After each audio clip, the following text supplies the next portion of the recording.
Once again, most welcome students in my YouTube channel Economic Amazon.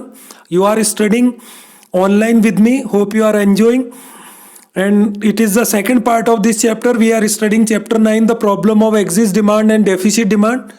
In first part of this chapter, we discuss about the problem of deficit demand and study the deflationary gap. In this part, we will study about the problem of excess demand and inflationary gap. So once again, it is my humble request, kindly subscribe my YouTube channel, like it, share it with your friends and relative. Let's start today's part. What is excess demand? In first part, I told you about the full employment equilibrium. When the demand is more than which is required for full employment के लिए जो aggregate demand required होता है, अगर demand आपका उससे ज़्यादा हो जाता है, then it is the case of excess demand. So according to Keynesian's theory, excess जो एडी आपका aggregate demand is excess when it is more than AS corresponding to full employment in the economy. As you are seeing on your screen, let me read it. Excess demand means excess of AD. Demand is said to be excess when it is more than what is required for the fuller utilization of the resources. Resources का fuller utilization जब हो जाता है, जितनी demand उस level पे होना चाहिए, if the aggregate demand is more than it, then it is called excess demand. Then how can we represent it? You are seeing in the box excess demand. AD is more than ES corresponding to full utilization of resources. जब resources का full utilization होता है, अगर demand उससे ज़्यादा कहीं हो जाती है अपने पास, then it is called excess demand. Then how can we represent it? By this equation and by this. दोनों तरीके से आप इसको represent कर सकते हैं. Then measurement of excess demand, diagrammatic illustration. Now you are seeing the diagram here. 45 degree पे आपका इनकम जो लाइन लिया गया है, it also shows the supply, aggregate supply को show करता है, because aggregate supply is perfect elastic here according to Keynesian theory. But till the fuller utilization we can increase the supply according to demand. After occupying all the resources, full employment के बाद there is no excess capacity in the economy to produce more goods and services. Then if demand increases after this, then it is called excess demand. And the price rise is the effect. वहाँ inflations बढ़ेंगे. Then in this diagram, both the equilibrium are shown here. It is fuller employment equilibrium at F and excess वाला जो आपको E पे sorry इसको यहाँ बताया गया है, it will struck here in diagram only, but in real situation it will not struck here.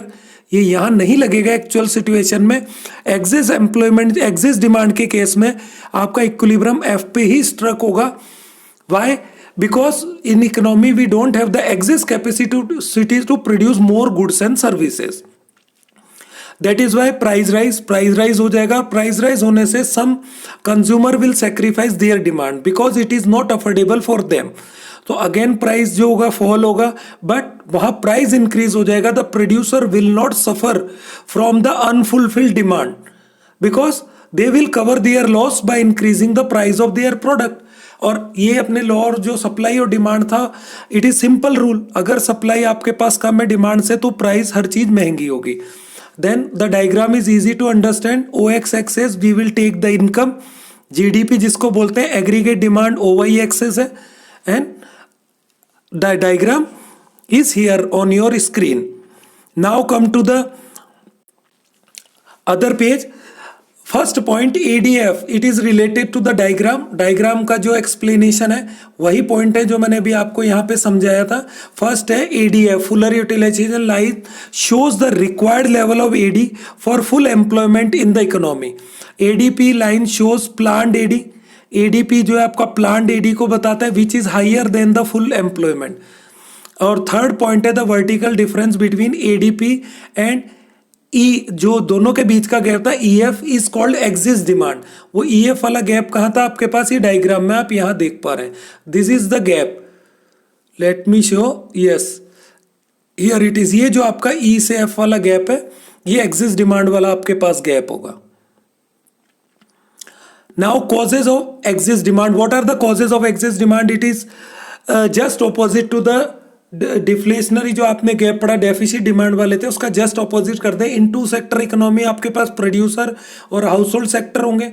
तो दोनों का कॉज है, अगर दोनों अपना एक्सपेंडिचर बढ़ा देते हैं, जैसे नहीं कंज्यूमर अपना एक्सपेंडिचर बढ़ा देते हैं, तो वहां पे एग्जिस्ट डिमांड होती है। लेट्स स्टडी फर्स्ट जो पॉइंट है अपना, increase in private consumption expenditure. Private consumption expenditure अगर बढ़ता है विच में occur owing to the increase in propensity to consume, जो आपका एमपीसी खर्च करने का जो रेशियो बढ़ जाता है सेविंग से, then it is the cause of excess demand. Market में डिमांड ज्यादा होगी। In countries like India, propensity to consume has tended to rise owing to high degree of the demonstration effect. Demonstration जो effect होता है, the poor try to spend more to live like a rich. ये क्या असर होता है कि जब जो पुअर लोग हैं वो ज्यादा खर्चा करके रिच पर्सन की तरह रहने की कोशिश करते हैं, अपनी कैपेसिटी का पूरा जो अर्निंग को खर्च कर देते हैं, then it is the cause of excess demand. वो सेविंग पे ध्यान नहीं देते। सेकंड जो पॉइंट है, increase in the investment expenditure I. Investment expenditure कौन करता है? प्रोड्यूसर करते हैं। तो इंक्रीज इन इन्वेस्टमेंट एक्सपेंडिचर जो है विच में occur owing to the bullish business expectation. When producer expect the bullish expectation in the business, मतलब जब उनको लगता है कि इन फ्यूचर अगर हम आज इन्वेस्ट करेंगे then in future we can make a big profit, तो वो बिग प्रॉफिट के लालच में आके जो प्रेजेंट टाइम में इन्वेस्ट बिजनेस में ज्यादा करते हैं, it will generate more income. When people have more income then they will spend more, then it will increase the aggregate demand. So these are the two causes in the two sector close economy. If we study about the four sector economy, then government वाला sector आ जाता है अपने पास third, increase in the government expenditure owing to the expending commitment for the development as well as welfare projects in the economy. देश की भलाई के लिए जो भी कमिटमेंट गवर्नमेंट के वादे हैं वो पूरा करने के लिए गवर्नमेंट ज्यादा खर्चा करती है, then it will increase aggregate demand. जो डेफिसिट डिमांड के केस में क्या था, गवर्नमेंट अपने खर्चे को कम करती है वहां पे। सेकंड पॉइंट है increase in the export. Export आपके बढ़ जाते हैं, it means production of good service investment country में बढ़ता है, owing to lower domestic price in relation to international price. जब हमारे यहाँ प्राइस कम होती है तो अपने एक्सपोर्ट जो है वो इंक्रीज इन एक्सपोर्ट होता है। इसका मतलब तब भी आपके पास जो एग्जिस्ट डिमांड वाला केस होगा, because rest of the world create more demand for the domestic products. हमारे कंट्री के डोमेस्टिक प्रोडक्ट के लिए वो डिमांड ज्यादा करेंगे because the price is low here. Third point, decrease in the import. Import decrease होते हैं owing to higher international price compared with domestic price. Domestic price कम है और रेस्ट ऑफ द वर्ल्ड से जो इंपोर्ट होता है उसकी प्राइस ज़्यादा है, तो वहाँ पे आपके जो इंपोर्ट्स हैं वो डिक्लाइन होते हैं, उनमें कमी आती है, decrease. Then it is another cause of excess demand. The fourth point है cut in the tax rate. When government cut in the tax rate then it will increase the disposable income.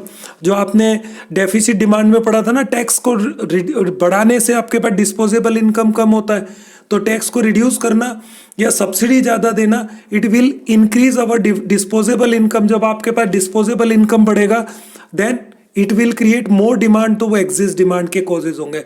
So these are the causes in four sector economy for excess demand. Then you must remember, बहुत अच्छा सा question इस पे बनता है, now what are the consequences of excess demand. जैसे आपने deficit demand के कॉन्सिक्वेंसेज, क्या परेशानियां हो सकती हैं, वैसे एग्जिस्ट डिमांड के भी कॉन्सिक्वेंसेज हैं। फर्स्ट ऑफ ऑल जो आपके पास आता है वो आता है इन्फ्लेशनरी गैप। इन्फ्लेशंस मतलब महंगाई का बढ़ जाना किसी न किसी तरीके से। अब वो इन्फ्लेशंस कब बढ़ती हैं?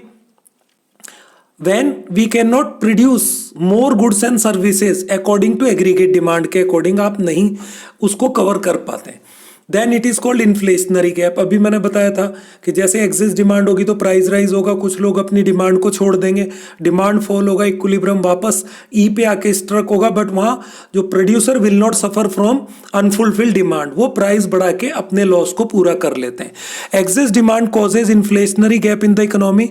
इन a situation of excess demand the level of output does not rise. In fact, it cannot rise because factors are already full employed. So we cannot increase the production of goods and services. Why? Because we don't have the excess capacity in our economy. It cannot rise because factors are already fully employed है। तो अब क्या करेंगे, output level remain constant corresponding to full employment, तो आपके पास supply तो full employment वाली बनी रहेगी। On the other hand excess demand generate pressure on the demand on the existing resources, जो बढ़ी हुई जो डिमांड है वो एग्जिस्टिंग रिसोर्सेज पे प्रेशर बनाएगी आपका। इससे क्या होगा, which lead to the rise in the general price level in the economy. Keynesians identifies this situation as the situation of inflationary gap. तो ये इन्फ्लेशन मतलब महंगाई बढ़ने का एक संकेत है, यहां से महंगाई बढ़ती है in case of excess demand. और ये कैसे वीसीएस सर्कल काम करता है, you can study in the box. जो एग्जिस्ट डिमांड का प्रेशर होता है, जब एडी एग्जिस्ट होगा, pressure of the demand on existing resource होगा, rise in the cost of production हो जाएगा, और rise in the cost of production होता है तो rise in general price level हो जाएगा। Output level remain constant, output जो लेवल है वो कांस्टेंट हो जाता है आपके पास। So this is a vicious circle, जो एक पूरा सर्कल इकोनॉमी में चलता है प्रोडक्शन का। How can we measure the inflationary gap, अभी डायग्राम में आपने देखा था। तो inflationary gap is equal to excess demand है, जितना एग्जिस्ट डिमांड वाला गैप होगा ईएफ के बराबर था जो आपने अभी फिगर देखा पहले, then it is equal to inflationary gap. Now see the other diagram, EF, the same diagram here, EF is equal to inflationary gap, जो डेफिसिट अपना एग्जिस्ट डिमांड था, सॉरी, इज यही आपका इन्फ्लेशनरी गैप बन के आएगा। So it is the same diagram. How can be measure inflationary gap? I hope you are understanding the diagram. Nothing different in this diagram. Now, static GDP. What is it? Is the other consequences of this problem? जो excess demand वाली है, इससे static GDP रह जाएगा। Sorry, GDP मतलब the production of goods and services in the economy. When we don't have the exist capacity to produce more goods and services according to increase in the demand, then our GDP will remain same, constant हो जाएगा आपका GDP, क्योंकि हम उसको बढ़ा नहीं सकते हैं किसी भी तरीके से, because we don't have the exist capacity। तो इक्विलिब्रियम कहाँ स्ट्रक होगा, वो ऊपर न जा करके अपने पास, डायग्राम में आपने यहां बता दिया, but actually it will struck here, only price will rise, inflation हो जाएंगे और जो कुछ लोग हैं वो अपनी डिमांड को कम कर देंगे यहां पे आके। सो ये ऑलरेडी मैंने भी आपको एक्सप्लेन कर दिया है। तो सेकंड कॉन्सिक्वेंस क्या है स्टैटिक जीडीपी की, जीडीपी नहीं बढ़ती because we don't have excess capacity to produce more goods and services. और जीडीपी कब बढ़ता है, जब आपके पास ज्यादा गुड्स और सर्विसेज का प्रोडक्शन इकोनॉमी में होने लगता है। So it is the second consequences, it is the explanation of this diagram. You can study it by pausing your screen. Now come to the other problems. Excess demand and wage price spiral. Excess जो demand होता है उससे veg price spiral आपके पास create होते हैं। Wage catches price, price catches wages, एक spiral बनता है। वो कैसे होता है, excess demand leads to the wage price spiral in an economy. It is a situation when wages catches price and price catches wages. ये क्या होता है इन सिंपल वर्ड्स, कि जब मार्केट में महंगाई बढ़ती है, इन्फ्लेशंस होते हैं, देन प्राइस जब राइज हुआ है तो प्रोडक्शन के लिए ज़्यादा पैसा मिलेगा, तो फैक्टर ऑफ जो प्रोडक्शन है उनको ज़्यादा पैसा मिलता है, इनकम ज़्यादा जनरेट हो रहा है उनके पास, क्योंकि सारा डिस्ट्रीब्यूशन तो फैक्टर ऑफ इनकम में होना है, land, labour, capital, entrepreneurial skill, profit, salaries, wages, जो भी सब है। Then they will create more demand, तो एग्जिस्ट डिमांड और बढ़ेगा, तो वो अगेन प्रेशर डालेगा, तो प्राइस राइज फिर हो जाएगा, फिर उनकी इनकम बढ़ेगी। Then price catches wages, price बढ़ता है तो वेजेस बढ़ती है, और वेजेस बढ़ जाती है तो फिर प्राइस बढ़ता है। Then it is the vicious circle, एक स्पाइरल बनता है। Accordingly the economy may be driven to the situation of the hyperinflation. अब what is the hyperinflation? महंगाई का बहुत ज्यादा आगे बढ़ जाना। This is how the wage price spiral operates. कैसे ऑपरेट होता है? The first point, owing to exist demand, there is a pressure of the demand on the existing resource. जो existing resource है वहां पे आपके पास प्रेशर पड़ने लगता है। कॉन्सिक्वेंटली कॉस्ट ऑफ प्रोडक्शन जो है, wages in particular tend to rise, wages बढ़ जाती हैं। Second point, rise in the wages lead to the rise in the general price level, wages बढ़ेंगी तो वापस जनरल प्राइस लेवल बढ़ता है। Next point, rise in the price lead to the rise in cost of living, cost of living बढ़ जाता है। So these are related term, it is a vicious circle. तो इस चक्र को तोड़ना बड़ा मुश्किल हो जाता है। Loss of profit, fourth consequences जो इसका आता है, like deficit demand, exist demand also causes loss of profit. जो प्रोड्यूसर के लिए लॉस ऑफ प्रॉफिट होता है, जो प्रॉफिट का लॉस होता है, वो कैसे होता है? Because they are not able to fulfil the excess demand, because they don't have the excess capacity, तो उनको लॉस होगा। अब वो लॉस को कैसे कवर करते हैं? By increasing the price. वो प्राइस को इंक्रीज कर देंगे। अ सिंपल एग्जांपल मैं आपको यहाँ दे देता हूँ। एक समोसा बेचने वाला था, बहुत छोटा सा एग्जांपल है। He can produce 100 samosas per day and his earning is profit is 1 rupees on 1 samosa. अब वो 100 समोसा बेचेगा, 100 रुपये कमाएगा, बट अब उसके यहाँ डिमांड बढ़ जाती है, 100 से 200 समोसों की हो जाती है demand, but he is not able to produce 200 samosas because he don't have the resources. So what will he do? एक तरीका तो है कि वो सिर्फ 100 समोसे बनाए और बेच दे, तो अनादर जो 100 समोसों की डिमांड है उसका लॉस उसको कंटिन्यू होता जाएगा। Then how can he cover? जब उसके पास रिसोर्सेज नहीं है, वो उसको प्रोड्यूस नहीं कर सकता, वो क्या करेगा? एक समोसे पे अपना प्रॉफिट डबल कर देगा, 2 रुपीज, और उसकी प्राइस 1 रुपया समोसे की बढ़ा देगा। Now he will sell 100 samosa and earn 200 rupees, तो उसका जो लॉस था कवर हो गया। अब जैसे ही समोसे का 1 रुपये प्राइस बढ़ाया, तो 100 जो एक्स्ट्रा डिमांड थी, समोसा महंगा होने के कारण जो एक्स्ट्रा 100 लोग थे, जो एक्स्ट्रा डिमांड थी, वो स्वाइप अप हो जाएगी, because they can not afford this samosa at higher price level. So it is a different concept. You can understand, you can create your own example like this. जैसे ही price बढ़ती है तो कुछ लोग उस चीज को सेक्रीफाइस कर देते हैं, अपनी डिमांड को, उसको नहीं खरीदते। सो प्रोड्यूसर के लिए लॉस जो है, इसमें प्रॉफिट को उसको कवर करने का सीधा सा तरीका है, they can increase the price of their product. Like deficit demand, exist demand also causes loss of profit. Profit is lost because the producer are not able to raise their supplies. In other words, there is a loss of profit owing to the unfulfilled demand in the economy. Briefly, excess demand is not a virtuous but vicious होता है। It generates inflationary gap. वही चीज आ गई, क्या महंगाई बढ़ जाएगी, अपने लॉस को तो प्रोड्यूसर कभी भी बर्दाश्त नहीं करेगा, तो वो प्राइस बढ़ा देगा।